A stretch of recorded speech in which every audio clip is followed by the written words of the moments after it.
conversar com o engenheiro Renê sobre um assunto que está criando um impasse aqui na nossa cidade, envolvendo prefeitura, envolvendo Câmara, envolvendo os engenheiros, a categoria, porque afinal de contas a gente está falando aí do Código de Edificações. Tudo bem, Renê? Tudo bem. A gente vem acompanhando aí desde o começo do ano uma movimentação, uma negociação, conversas, audiências públicas, tudo envolvendo o Código de Edificações. Já estamos aí há quase um ano, né? Entre reuniões na Câmara, na Prefeitura, com os engenheiros da cidade, para discutir esse tema aí que é muito importante para a cidade. Renê, explica para quem está assistindo, né, porque nem todo mundo está assistindo, é engenheiro, o que vem a ser esse código? O Código de Edificações, ele é uma lei municipal, né, que ele restringe e delimita como devem ser feitos os projetos e obras na cidade de Barretos. Ele delimita, por exemplo, tamanho de cômodos, recuos, no caso de comércio, quantas vagas precisa ter um comércio, se precisa ter banheiro, quantidade de banheiros. Ele delimita tudo esse tipo de coisa, iluminação e ventilação, acessibilidade, tudo que o município tem habilitação para cobrar, é o Código de Obras que vai regulamentar isso daí. Inclusive com relação à questão da execução de uma obra, por exemplo, colocar materiais de construção em calçada. Isso tudo. Quais tipos de reforma ou construção precisa ter um engenheiro, qual não precisa. Tudo que diz respeito a obras, a construções e projetos é o Código de Obras da cidade que... Quem fiscaliza isso? É a Prefeitura? A Prefeitura tem poder tanto para aprovar os projetos, como para fiscalizar a construção durante ela e depois para emitir um documento. Hoje funciona o seguinte, uma obra ela é um estabelecimento de prestação de serviço como outro qualquer. O meu escritório aqui, por exemplo, ele tem um alvará de funcionamento porque é um local que presta serviço. Eu tenho que pagar o meu ISS e os impostos municipais. Uma obra não é diferente. Quando a gente vai começar uma obra, a gente precisa de um alvará da prefeitura, um alvará de funcionamento, porque lá é um local de prestação de serviço. Para conseguir esse alvará, a gente precisa aprovar o projeto na prefeitura. Essa aprovação, a gente precisa mostrar, que vai ser construída uma casa, vai ser construída uma indústria, um prédio, seja lá o que for. A prefeitura vai analisar para ver se isso está de acordo com o Código de Obras e com outras legislações estaduais e federais. Estando tudo de acordo, ela libera esse alvará. Durante a obra, a prefeitura também fiscaliza para ver se está tudo ok, né? E no final, a prefeitura faz uma vistoria para ver se realmente a gente construiu o que estava no projeto inicial. Estando tudo em acordo, libera um documento chamado ABITSE. Esse documento é cobrado, por exemplo, em cartório, para quando a gente vai averbar a construção na matrícula. É o documento que a prefeitura está dizendo que foi correto durante o processo. Então, como a gente vem acompanhando essa movimentação desde o começo do ano, quais são os impasses? O que foi proposto nesse novo código que os engenheiros não concordaram? Então, o Código de Edificações de Barretos ele foi instaurado em 1994. E nesse ano, a prefeitura, né, tomou a iniciativa, por meio do corpo técnico dela, dos engenheiros e arquitetos que lá trabalham, né, tomou a iniciativa de reformular isso daí. Porque não é só o Código de Edificações, tem outras legislações que implicam sobre as construções também. E muita coisa estava desatualizada. De 94 para cá, o bombeiro mudou suas exigências, né? A questão da acessibilidade e várias outras leis. Então, o nosso código estava desatualizado. Às vezes, por exemplo, o projeto aprovava na prefeitura, mas lá no corpo de bombeiros não aprovava. Uma coisa não precisa ter a ver com a outra, mas gerava um transtorno. Não tinha consenso. Então, isso foi uma coisa muito positiva que eles resolveram fazer. Eles resolveram reformular para adequar, né, unificou tudo numa coisa só. Só que nisso daí a gente teve alguns pontos que a gente divergiu nisso daí. Com relação ao bombeiro, a gente percebeu que tinha umas coisas que estavam um pouquinho discrepantes com relação ao código do bombeiro. Então eles nos chamaram, né, nos ouviram para ver nossa opinião, tudo. Foi uma coisa assim bem democrática da parte deles, porque eles não tinham obrigação nenhuma de fazer isso, né? E nos chamaram para nos ouvir. A gente apresentou, né? Foi principalmente com relação ao bombeiro, eles estavam fazendo umas exigências aí com relação a elevador, tamanho de dormitório e vários itens. Aí alguns a gente não entrou em acordo, né? E foi marcada até uma audiência pública da prefeitura para a gente discutir os temas pra gente apresentar aquilo que a gente não concordava. Eu estive, né, numa das audiências públicas, uma que aconteceu lá na Câmara, Aham. e você falou, né, com relação ao tamanho de cômodos. Eu lembro que essa era uma questão de divergência. Isso. Explica pra gente. Na verdade, assim, foi coisa de 10, 20 itens que a gente apresentou para eles como alteração. Foi tudo um consenso, né? Eles concordaram com tudo. A única coisa que ficou em divergência aí foi o tamanho dos dormitórios. O tamanho dos dormitórios não era uma mudança. Já era assim desde 94, sempre foi assim. Acontece o seguinte, para dormitórios, o município hoje exige, se tiver um dormitório 12 metros quadrados, tem a de metragem mínima, né? Então se a pessoa quiser fazer com menos de 12 não pode, a lei não permite. Se tiver 2 dormitórios, aí pode ser 10 metros quadrados cada um. Para apartamentos, o nosso entendimento é que isso vem de uma lei estadual, Sim. que é o Código Sanitário do Estado de São Paulo. Para apartamentos, nosso entendimento é que essa exigência, em vez de 10, seria de 8 metros quadrados. A prefeitura entende que não, a prefeitura entende que é 10.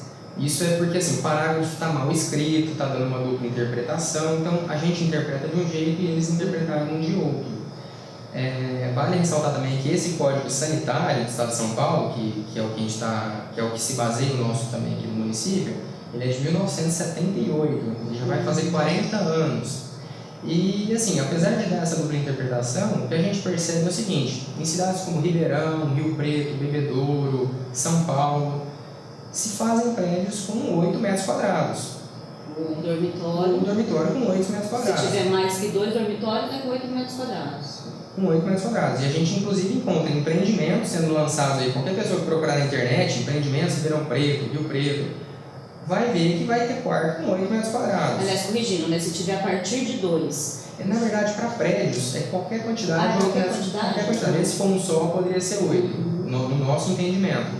E é assim que a gente vê que se pratica por várias cidades grandes aí do nosso estado.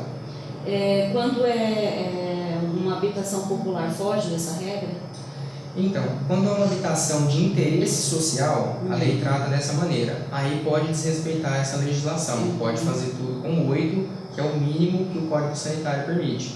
Como, por exemplo, são as casas da Pacaembu, os prédios novos, toda habitação de cunho social, de interesse social, pode desrespeitar essas normas. Vai manter o valor desse imóvel mais acessível. Que seria para deixar o custo mais acessível.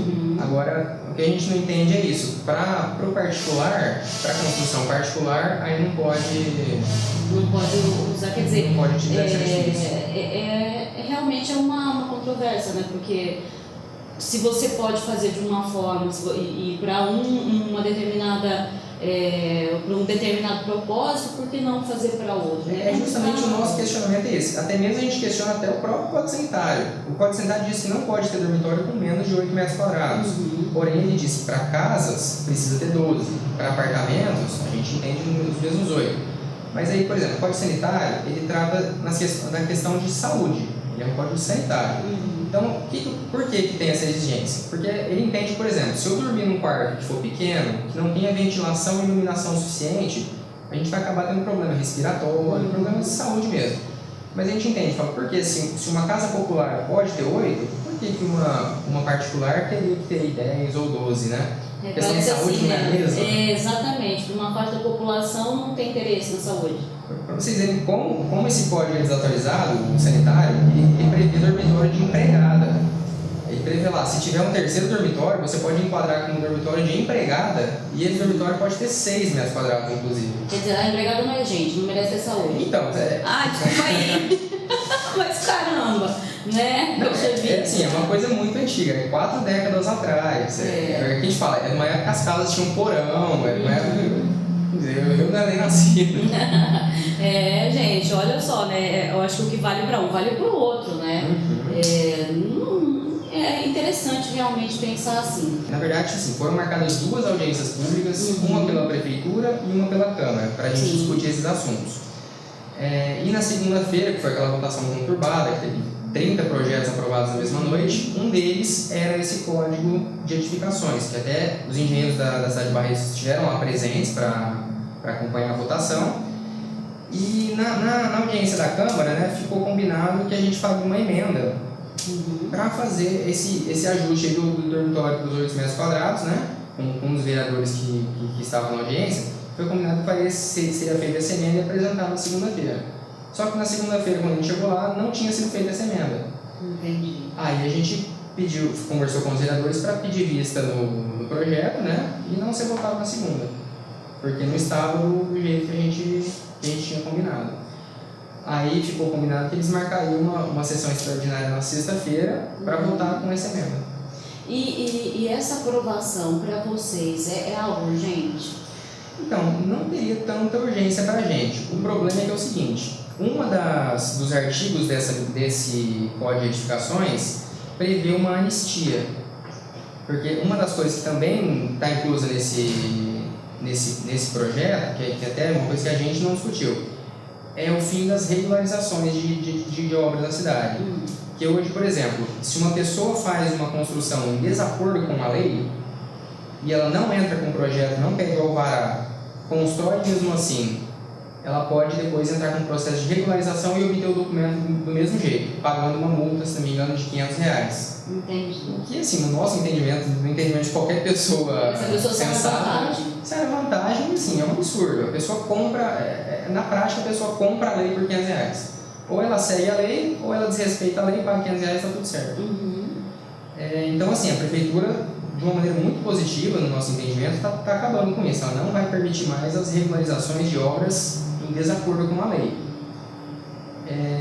Então, como isso vai prejudicar talvez muita gente que tem obras irregulares, a prefeitura vai fazer essa proibição e vai dar uma anistia, se não me engano, de 6 meses, para quem no município tiver uma obra irregular, poder regularizar e acabou essa história, e depois não vai ter mais. E depois não vai ter mais. Só que como é uma anistia, projetos de anistia não podem ser votados em anos eleitorais, que é 2018.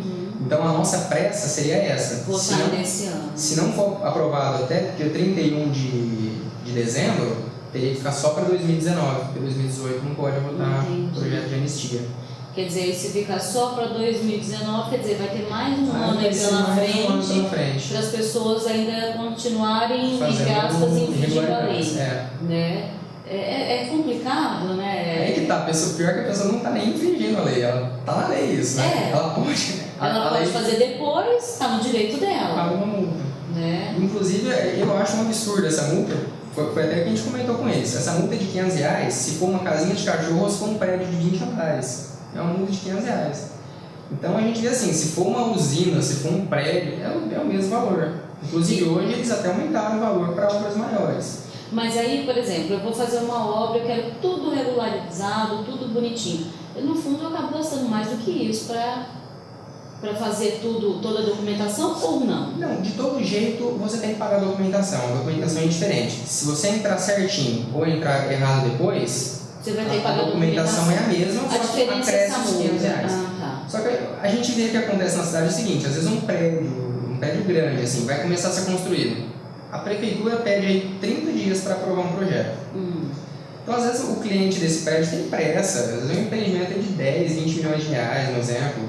Às vezes, ele tem muita pressa para começar. Então, ele começa sem a prefeitura aprovar, depois ele vai pagar. A gente pensa, o que é R$500 para um prédio, por exemplo?